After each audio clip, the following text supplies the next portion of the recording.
Hi, Village. It's the one and only Alima on the one and only Positive Continent News. Stay tuned for the latest positive news coming out of the continent.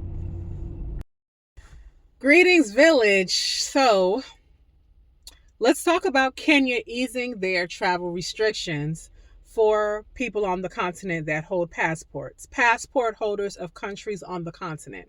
To be specific, they are now joining in with the previous group that I've mentioned of countries that are allowing anyone who has a continental passport to visit their country visa free.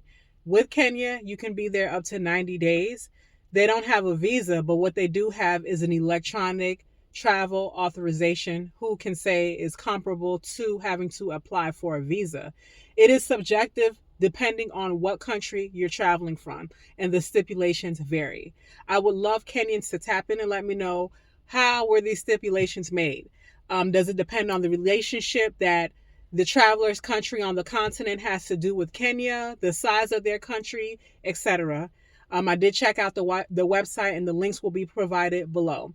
Excluding the two excluded countries are Libya and Somalia. They're not included in this. And if you are from the East African community, aka Burundi, Uganda, Tanzania, South Sudan, and Congo DRC, you don't have to do any electronic travel authorization at all. So kudos for you all.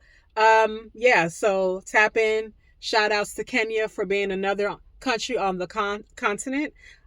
It's not perfect, but we're getting there. For regional traveling, it looks like specifically that's what they're aiming for, the ease of that. And I guess eventually the whole continent will have more ease. And for tourism, shout out to you, Kenya, and Kenyans, tap in, okay?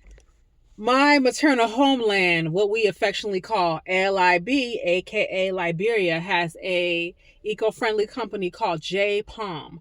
They cold press palm kernels and make beauty products such as lotions, oils, cream, hair products, butters, shampoos, conditioners. They have a flagship store in Sincor, which is in their capital city of Monrovia, but they also have a website. Link will be provided below, or links, in which you can go and order if you are in the States and get their products. I have not tried their products yet, but if you've tried it, let me know. They look fire though.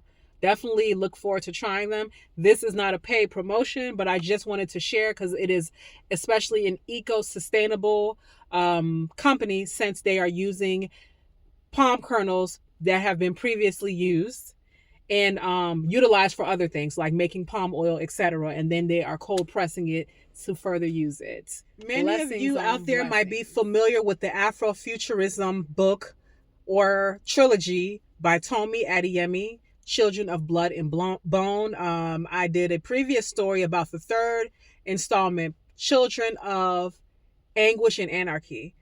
Life has been lifing. I have yet to finish that book, but I love the first two.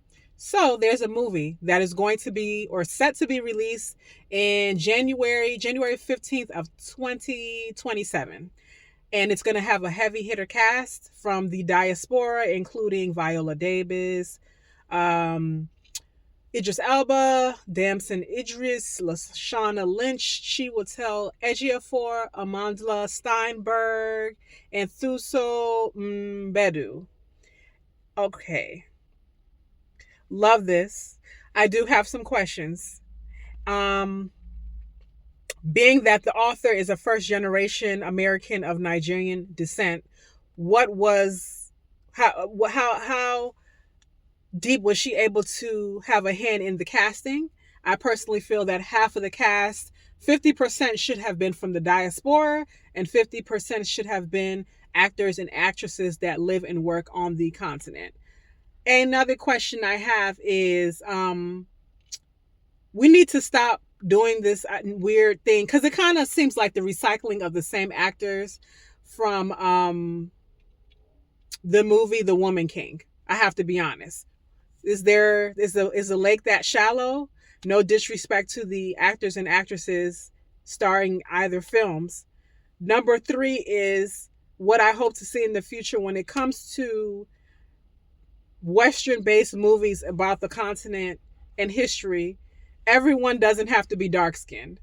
or most people. So I'm assuming Mandala Steinberg and Chiwetel Ejiofor, or like the browner people. But yeah, let's mix it up a little bit more. We can have some green-eyed people, we can have some lighter skinned people, because the history is so different. There's mixed people that have been on the continent for centuries due to different factors. Everyone doesn't have to have a certain look. So, not to critique it, but these are the things that I'm noticing when it comes to certain films, because it kind of goes hand in hand with this strange stereotype of that I'm used to seeing or hearing, being someone who was born and raised in the United States, that everyone from the continent was pretty much dark brown or darker, which, if you know that's not true. So I don't know about the people who were born and raised in other parts of diaspora, if that was something that was perpetuated onto y'all, but it's a very bizarre stereotype. Not everyone is dark skinned, not everyone has wide features or kinky curly hair. Not saying that these things are not beautiful. We have slimmer features, some of us have straighter hair, some of us are lighter. It's just a very diverse continent. But I just wanted to give my 3 cents on that. And while we're at it, let's have a moment of silence